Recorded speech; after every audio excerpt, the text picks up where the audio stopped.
Pour vous ressourcer, vous faites sûrement de la randonnée, du vélo ou encore des balades, mais avez-vous déjà pensé au pèlerinage? Non?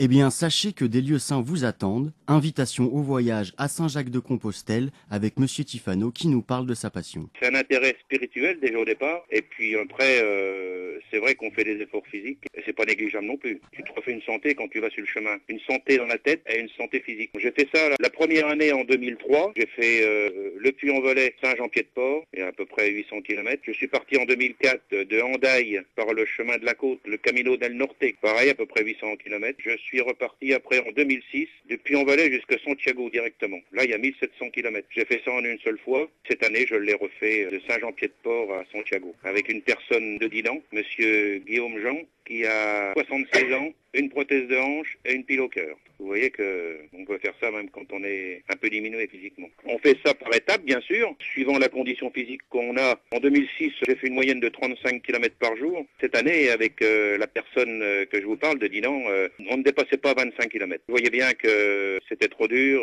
Il y a des étapes qui sont plates. On peut faire 30 km, mais pour traverser les Pyrénées, on a mis 4-5 heures pour faire 8 km. C'est parti d'une passion. J'avais rencontré un prêtre et puis j'avais discuté avec lui.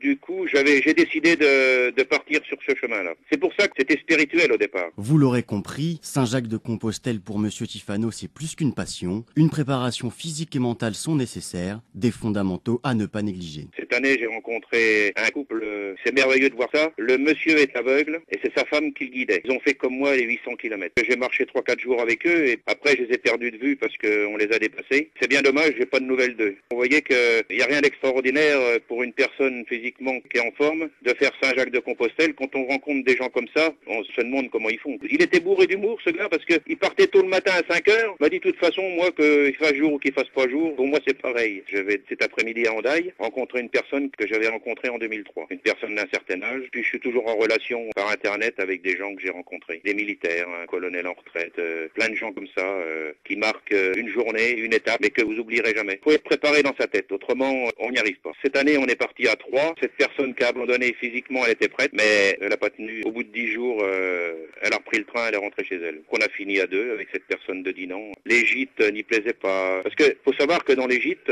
on se retrouve des fois 80 dans une même chambre. On se repose, mais on ne dort pas. C'est plus difficile que faire une randonnée, parce qu'une randonnée, vous la faites, on sait que le soir, on rentre chez soi. Là, non, on accumule la fatigue de jour en jour. Au bout des 800 bornes, on est bien content d'arriver. Un pèlerinage tel que celui-ci est accessible à tous, malgré ce que de nombreuses personnes pourraient penser. Avis donc aux courageux